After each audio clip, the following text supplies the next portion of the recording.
Welcome to a deep dive. And this one might just change how you look at the world. Oh, setting the bar high right out of the gate. I like it. Well, stick with us and you'll see why. We're tackling The Rules of Life by Richard Templar. It's a collection of, I guess you'd call them rules, but They're more like guidelines, really, for living a good life. I mean, that's my take on it anyway. yeah, yeah.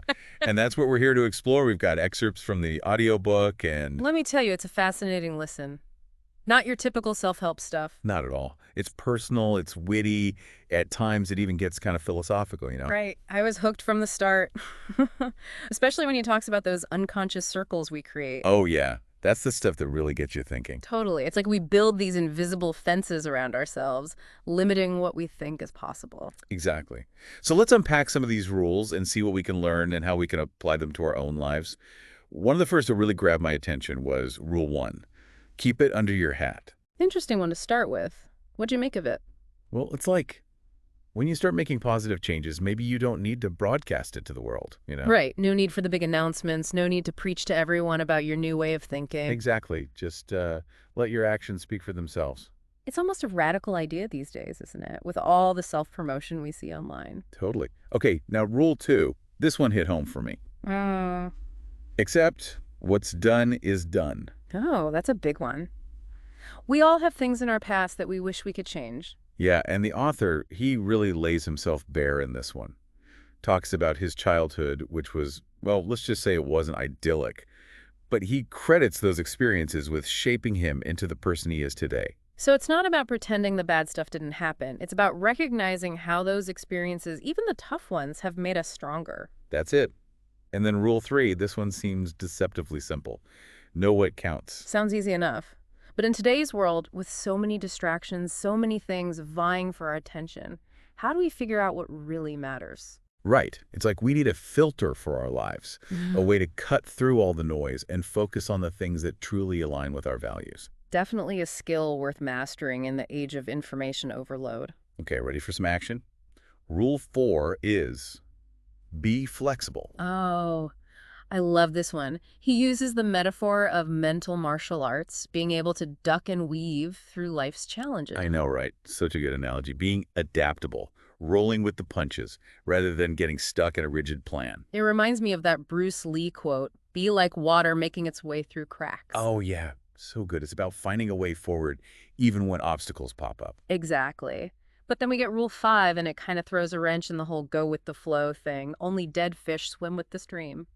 What did you think of that one? I was a bit taken aback at first, you know. Yeah. It seems to suggest that life should be a struggle. Right. But maybe it's not about actively seeking out hardship. Maybe it's more about recognizing that challenges are inevitable, and it's how we respond to them that really matters. I think you're onto something there. It's about having that resilience, that grit, Yeah. to keep going even when things get tough. Exactly. And choosing our battles wisely, you know? Not every hill is worth dying on. Okay, here's a rule I need to work on. Be the last to raise your voice. Rule 6. That's a good one. You know, the author makes the point that shouting is often a sign of a weak argument. It's so true. Have you ever noticed that the people who are most confident in their position tend to be the calmest in the room? There's a certain power in composure, isn't there? It shows that you're thinking clearly and not letting your emotions get the best of you. And honestly, it's way more persuasive in the long run. Speaking of inner strength, Rule 7 is be your own advisor. This is all about trusting your intuition, that inner voice that often knows what's best for you, even when you can't quite explain it. So many times we ignore those gut feelings, you know? Mhm. You're trying to overthink everything, analyze every decision to death. But sometimes the simplest answer is right there in front of us. We just have to learn to listen to ourselves. It's a skill that takes practice, but it's so worth it. Trust me. Now, Rule 8. This one takes a really refreshing approach to regret. I wish I'd done that, and I will. This one really struck a chord with me. Instead of dwelling on the past, it's about using those what-ifs as fuel to move forward. Exactly. Like, we all have those things we wish we'd done differently, but this rule is saying, okay, learn from it and use that energy to create the future you want. It's about taking ownership of our choices, both past and present, and using them as stepping stones to a more fulfilling life. Okay, get ready for this one. Rule 9. Aim to be the very best at everything you do. Whoa, that's a tall order. But does he mean absolutely everything? Well, the way I see it, it's not about being perfect. It's about striving for excellence in whatever you're doing, whether it's big or small. So it's about that personal commitment to doing your best no matter the task. Exactly. And finding that sense of pride and accomplishment in a job well done. I like that. It's about setting high standards for yourself, not to compete with others, but to become the best version of you. Exactly. And speaking of making the most of our time, Rule 10 is a little reminder that life is short. Get on with life. It's like a little nudge, isn't it? Like stop procrastinating, stop letting fear hold you back, and just go for it. It makes me think of all those things I've been putting off, those dreams I've been too scared to chase. We all have those. But this rule is saying, hey, time's precious, so don't waste it on what ifs. Start taking action now. Now, this next one might seem a bit superficial, but bear with me. Rule 11. Dress like today is important. Oh, interesting. How did you interpret this one? Well, I think it's about recognizing that the way we present ourselves to the world can have a real impact on how we feel and how others perceive us. I can see that. Like, Yeah. if you dress sloppily, you might feel less confident, less put together. But if you put a little effort into your appearance, it can actually boost your mood and make you feel more capable. It's like that saying, dress for the job you want, not the job you have. There's something to be said for projecting an image that aligns with who you want to be. Right. And it doesn't have to be about expensive clothes or following trends. It's more about finding a style that makes you feel good and reflects your personality. Now, for a rule that's near and dear to my heart, Rule 12, have a sense of humor. Oh, this is crucial. Life is too short to take everything so seriously. Absolutely. Laughter is like medicine. It can diffuse tense situations, help us cope with stress, and connect with others in a really genuine way. And it's a reminder not to take ourselves too seriously. We're all human, we all make mistakes, and sometimes the best thing we can do is just laugh it off. Okay, speaking of shaking things up a bit, Rule 13 encourages us to step outside your comfort zone. I like this one. Growth happens when we challenge ourselves, even if it feels a bit scary at first. I know. I think we all have those moments where we hesitate to try something new because we're afraid of failing or looking silly. Oh, for sure. But those are often the moments that lead to the most profound growth and self-discovery. Now, here's a rule I think we could all benefit from, Rule 14. Learn to ask questions. Oh, such an important one. Asking questions is a sign of intelligence, not ignorance. It's about approaching the world with curiosity and a willingness to learn rather than assuming we already know everything. And it can really transform conversations. Instead of just exchanging information, it becomes an opportunity to connect with others on a deeper level and gain new insights. Okay, are you ready for a dose of self-respect? Rule 15 is all about dignity. In a world where we're constantly bombarded with messages telling us we're not enough, this one is so important. It's about recognizing our inherent worth and carrying ourselves with confidence and self-respect. Exactly. It's not about being arrogant or putting others down, but rather about standing tall in our own truth and refusing to let anyone diminish our value. Now, this next rule might seem a bit old-fashioned, but I think it's more relevant than ever. Rule 16. Maintain good manners in all things. Good manners are like a social lubricant, aren't they? They make interactions smoother and more pleasant for everyone involved. It's about showing respect and consideration for others, even in small ways like holding the door open for someone or saying please and thank you. Those little gestures can go a long way in creating a more harmonious and civilized society. Okay, get ready for this one. Rule 17. Prune your stuff frequently. I'm intrigued. What's the connection between our stuff and our well-being? Well, the author draws a link between physical clutter and mental clarity. Have you ever noticed that when your surroundings are messy, your mind feels kind of cluttered too? I think there's something to that. When my space is organized and tidy, I feel calmer and more focused. It's like our external environment reflects our internal state, right?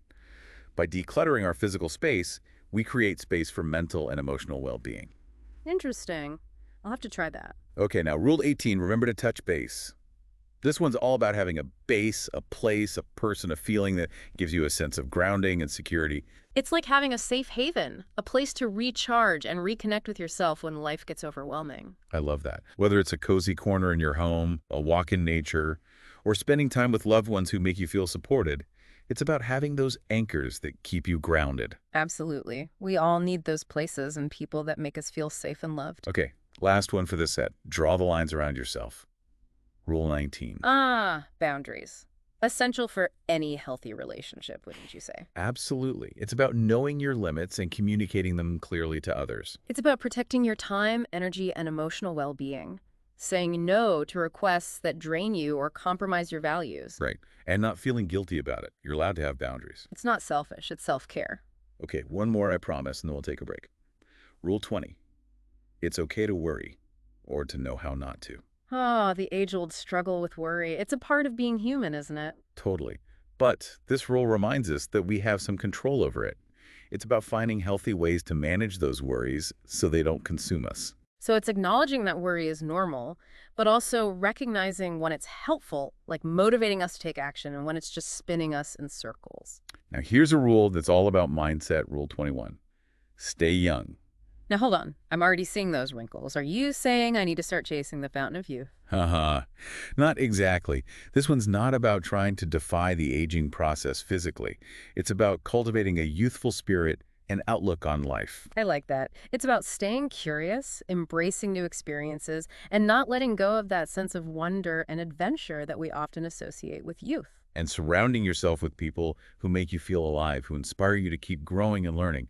And now, Rule 22, have something that takes you out of yourself. This is about those passions, those hobbies, those activities that bring us joy and make us feel truly alive, right? Exactly. Whether it's painting, gardening, playing music, volunteering in your community, find those things that light you up and make you lose track of time. Those are the things that make life worth living, the things that give us a sense of purpose and fulfillment. Okay, last one for real this time, Rule 23.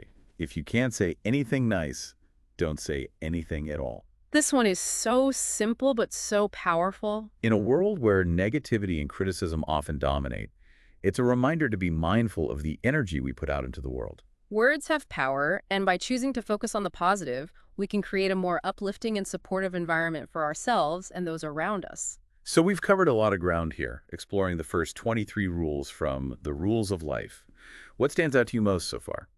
I'm really struck by how these rules encourage us to be more intentional in our lives, to make choices that align with our values, and to approach the world with a sense of curiosity and a willingness to grow. It's not about being perfect, it's about striving to be the best version of ourselves. What about you? Any particular rule resonating with you right now? I think the one that keeps coming back to me is only dead fish swim with the stream. It's a powerful reminder that we have a choice in how we engage with life. We can passively float along, or we can actively choose our direction, even if it means swimming against the current. I like that. It's about having the courage to carve our own path, even when it's challenging. And on that note, let's take a break. When we come back, we'll dive into the next section of the book, which focuses on the rules of relationships. Stay with us. Okay, so we've tackled some of those personal rules, the ones that are all about you, becoming the best version of yourself. But now things get interesting. We're moving into the realm of relationships. Ah, yes, the land of love and connection. And let's be real, sometimes conflict and confusion. Exactly. And this is where things get a little trickier, right? Because now we're not just dealing with ourselves, we're trying to navigate the needs and desires of another person. But don't worry, Richard Templar has got us covered with a whole new set of rules specifically for relationships. I'm all ears. Let's see what wisdom he has to offer for navigating this complex terrain. All right, let's jump right in with Rule 24. Accept the differences, embrace what you have in common. Interesting. So it's acknowledging that no two people are exactly alike, even in the closest of relationships. Right, it's about recognizing that those differences can actually be strengths. Like, think of a well-balanced team. You need different skills and perspectives to achieve a common goal. I can see that. It's like a puzzle, Each piece is unique, but they fit together to create a beautiful whole. Exactly. But it also makes me think about how we handle those differences when they inevitably lead to conflict. Because, let's be honest, no two people agree on everything all the time. That's where the real work comes in, doesn't it? It's about learning to communicate effectively, to listen to each other's perspectives, and to find ways to compromise without sacrificing our own needs or values. And that leads us perfectly into Rule 25, which I think is so important for any healthy relationship. Allow your partner space.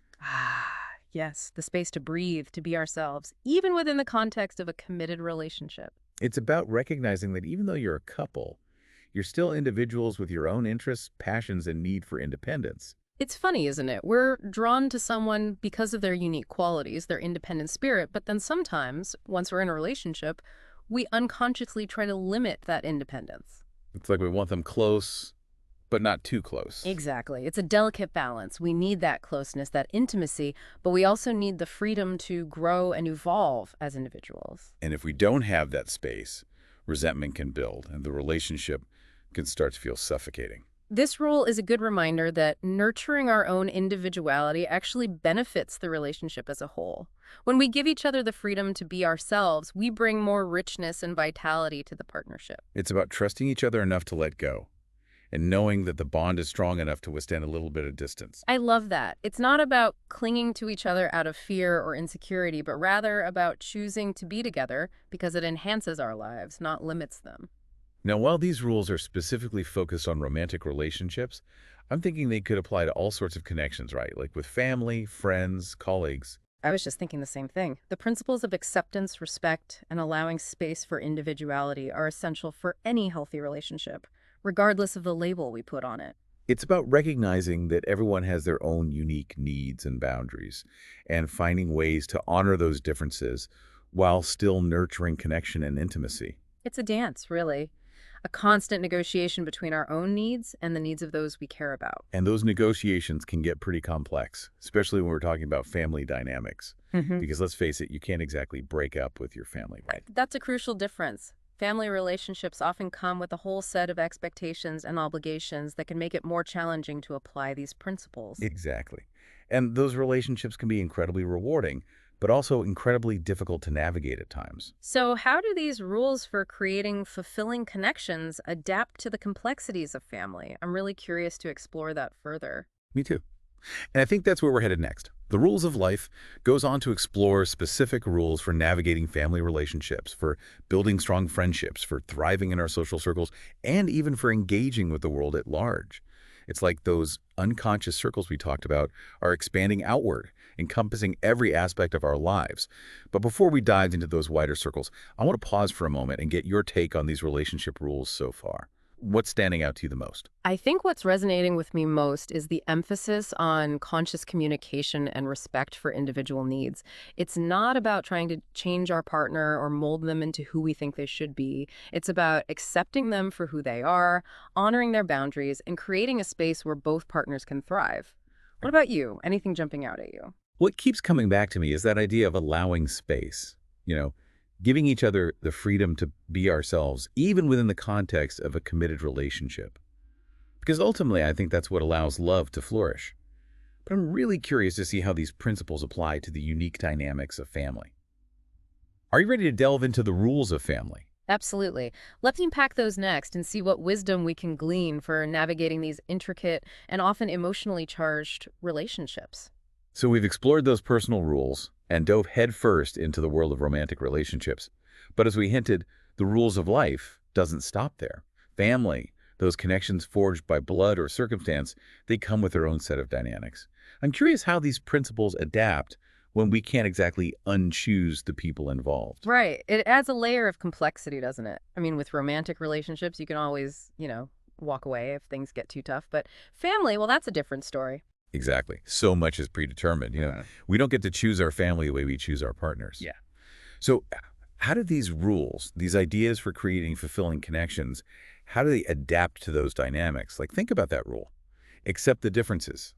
It takes on a whole new meaning with family, right? Absolutely. While family, those differences can run much deeper, We might have fundamental disagreements or personality clashes that are harder to simply ignore or walk away from. And what about that rule, allow your partner space? Does that even apply to family? Do we need to give our parents, siblings, or even grown children the same kind of space we might give a romantic partner? That's a really interesting question. I think it might be less about physical space and more about emotional space, respecting different viewpoints, allowing for individual growth, even within a family unit. It's about recognizing that even though we're bound by these deep ties, each person still deserves the freedom to be themselves. Exactly. And that can be a delicate dance, balancing individual needs with this sense of obligation and responsibility that often comes with family. Now, beyond the immediate family circle, the book expands into those wider social circles, friendships, work relationships, even how we interact with strangers. It's like those unconscious circles we talked about are rippling outward, encompassing more and more of our lives. And what's fascinating to me is that these principles, which we might initially think of as applying to personal growth or intimate relationships, they can actually enhance our professional success and our social interactions as well. Right. It's like those ripples are creating a positive feedback loop. You know, the way we show up in one area of life inevitably influences how we show up in others. So, for example, that rule, be the last to raise your voice, that could apply just as much to a heated meeting at work as it could to an argument with a loved one. Absolutely. And the idea of asking questions, that can be so powerful in any social setting, whether you're trying to build rapport with colleagues, understand a friend's perspective, or just learn more about someone you've just met. That curiosity can open doors to deeper connections. It's about being present and engaged, really listening to what others have to say, rather than just waiting for your turn to speak. But ultimately, I think it all comes back to that idea of conscious living. Being intentional with our words and actions, making choices that align with our values, and taking responsibility for how we impact the world around us. And recognizing that we're all interconnected. Our actions have consequences that ripple out far beyond ourselves. It's a humbling thought, but also an empowering one, right? Because it means that even small acts of kindness or compassion can make a difference. Well said. So we've explored a lot today, those personal rules, relationship rules, and now these rules for navigating the wider world. It's been quite a journey through the rules of life, and I have to say, I'm feeling inspired. Me too. It's given me a lot to think about. So as we wrap up this deep dive into Richard Templar's rules of life, I just want to say thanks for joining me on this exploration. It's been a pleasure. I always enjoy diving deep with you. And to our listeners, I hope this has sparked some new ideas and inspired you to live with a little more intention, a little more purpose, and a lot more connection. Until next time, keep exploring, keep growing, and as always, keep diving deep.